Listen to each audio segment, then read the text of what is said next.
Internet Marketing for Businesses in 2011, Module 1, The Essential Basics. Hi, my name is Tony Hayes. I'm from a company in London called Local Buzz Marketing. We're essentially an SEO training company that help businesses to generate leads and sales online. Now, before we get started into the more detailed things in this book, we have to do a little bit of preparation, but this preparation doesn't have to be so detailed, not at first, because what you will find as we go along, you're going to be developing ideas, and when you start to look at what your competitors are doing, you might take some of their ideas and expand on them as well. So what I want to do is just to get a brief overview first, and I want to make this a short book, but actionable. I want to make this less fluff, more good information, more actionable tasks that we can just keep moving on and keep moving forward, and you can come back and reference this book at any point that you choose later according to whatever subject that you need. Okay, now also this book will come with a video training course as well. So for each actionable step that we're doing, if it's an SEO strategy, if it's a marketing strategy, there will be some over-the-shoulder training where you can watch me doing specific tasks. So make sure that you understand that you can go to the website and register there, sign in, and you'll have access to those videos as well, which should help you quite a lot. Now, before we get started, I've got some very, very basic questions that you need to be able to start to think about right now. Okay, now again, it doesn't have to be very, very detailed. I just want to give you a brief introduction to the way that we should be thinking, and even if you get this part wrong right now, don't worry, you will get it right later, but I just want to help you to start thinking in the right direction from the very get-go, from the very beginning. Okay.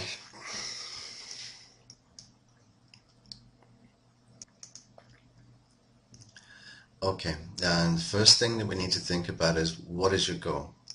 If you want to have a website online, what is the goal? What is the purpose? It's not a trick question. Let me explain how I would go about it if it was from me myself, and maybe this will give you a better idea. Perhaps your goal is to generate leads, and your goal generating leads might be through collecting email addresses, or it might be through collecting telephone numbers and getting people to call you. Your goal might be to have an e-commerce website where you're selling physical goods online. That can be delivered. Your goal could be an e-commerce site that is selling products or services online that is more of a digital nature.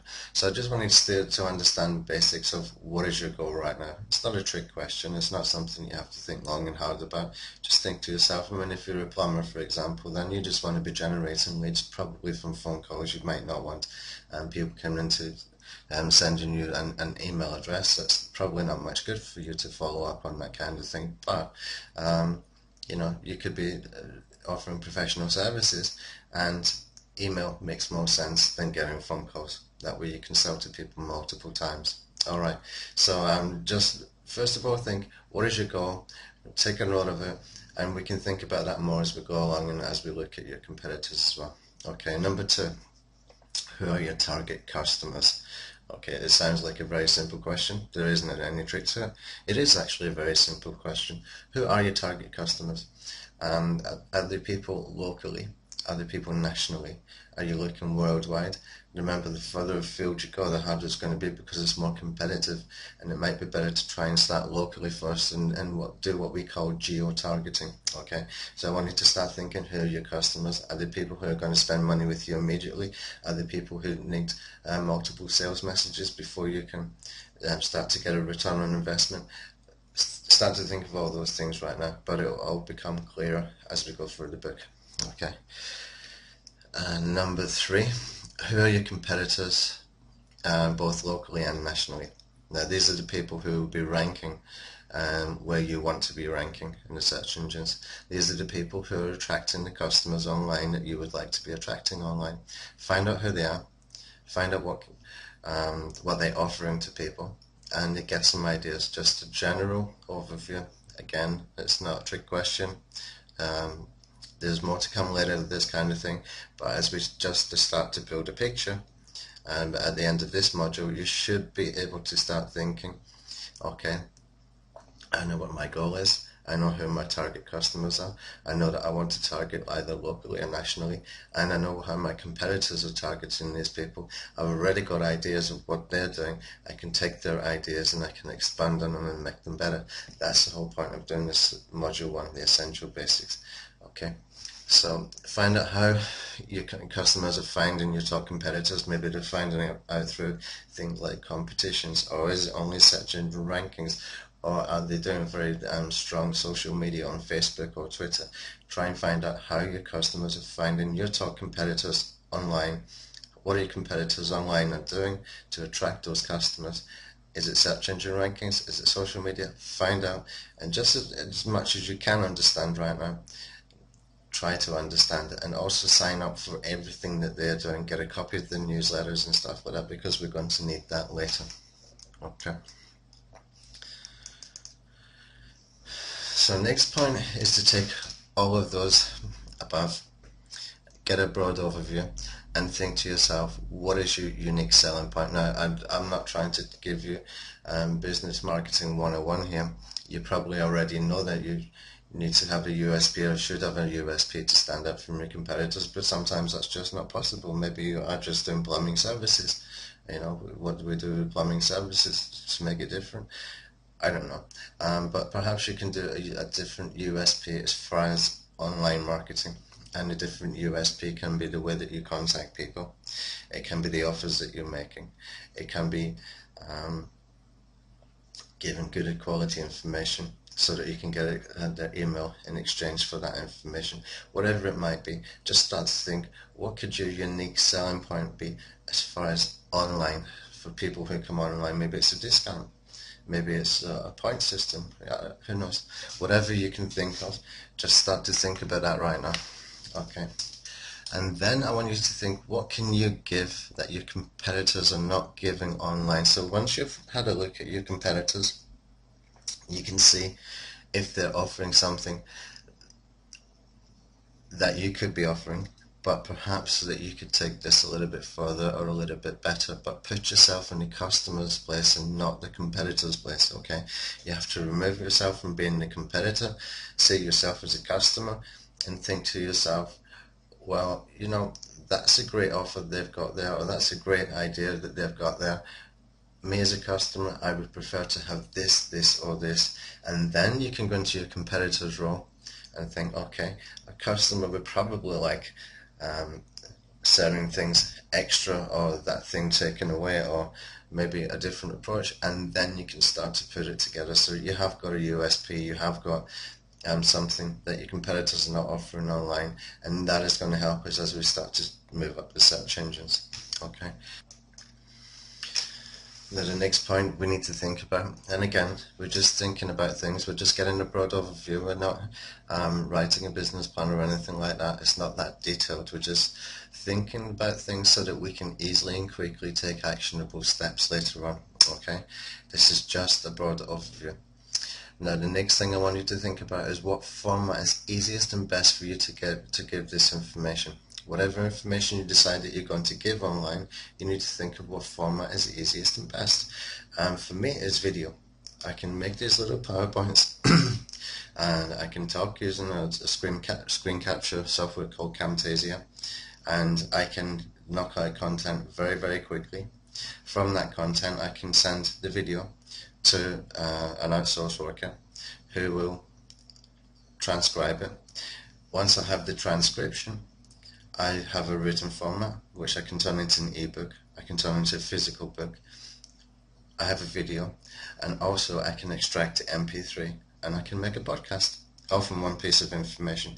Now you need to think what format is easiest and best for you to give this information. My preference is video, your preference might be for writing, maybe you enjoy writing. I don't particularly enjoy writing, I don't mind to talk, and I just want to get the information out, so I find this is much faster, much more convenient for me. Whatever you might think is best, you need to start thinking about, but we need to start thinking, how do I get the information out? Do I need to be writing it? Am I comfortable doing videos? If I'm not comfortable doing videos, am I willing to keep practicing doing the videos like this?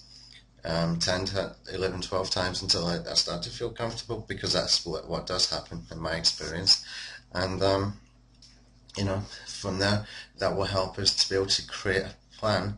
And we need to have a plan of what we will give, what information we will give for free, what information that we might be trying to charge for, and what information we can get out through social media, through various other ways, and having this basic overview right now will help you immensely later. Now, when I say a creative plan of what you will give for free, what I really mean is this. The currency online today, the real currency online today and in marketing today is people's time, okay? There are lots of good marketing messages and there's a lot of competition for limited resources, which is people's time, okay? And involved in that later comes, people making purchasing decisions which could essentially bring more revenue into your business. But if all we're doing all day long is sending out sales messages, this will not work very well. This really will not work very well. We need to be giving good quality information in exchange for people's time, also their email address. That's the way that I usually do it. That's what works for me as far as doing information products. It allows me to follow up, give better information later, give more good information, all for free, and all the time I'm building trust, I'm building recognition, I'm building authority in the marketplace, and hopefully, people will decide that they would like to buy from me when it comes time to make a purchasing decision that they decided they want to make through information I've been giving them, so that they understand that the value of maybe something like online marketing for you could be something different. Okay.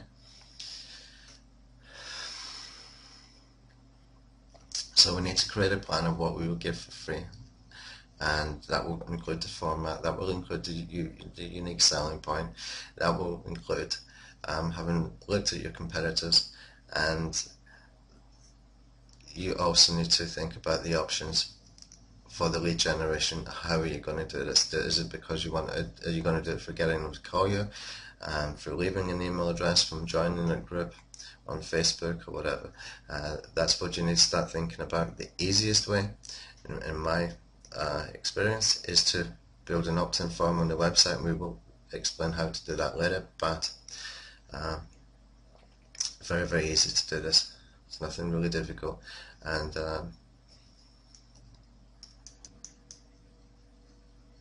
okay, module 2, keyword research.